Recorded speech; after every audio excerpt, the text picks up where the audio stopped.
Лайфхак рецептпен бөлісетін боламын. Котлет дайындаған кезде бөлек ыдысқа енді ешқандай да гарнир дайындамаймыз. Барлығын бір ыдыста дайындайтын боламыз.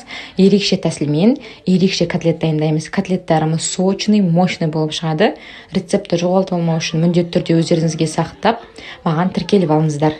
Ең бірінші кезекте бізге 500 грамм ет, 2 сарымсақ және де нан қажет болады. Нанды алдын ала суға салып, жақсылап езіп алатын боламыз. Суынан толықтай сығып, етімізге қосамыз.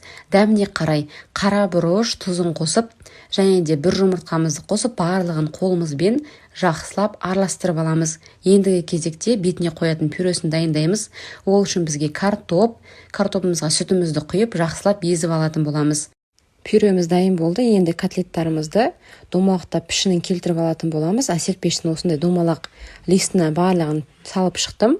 Домалақтап міндетті түрде ортасын басып шығамыз.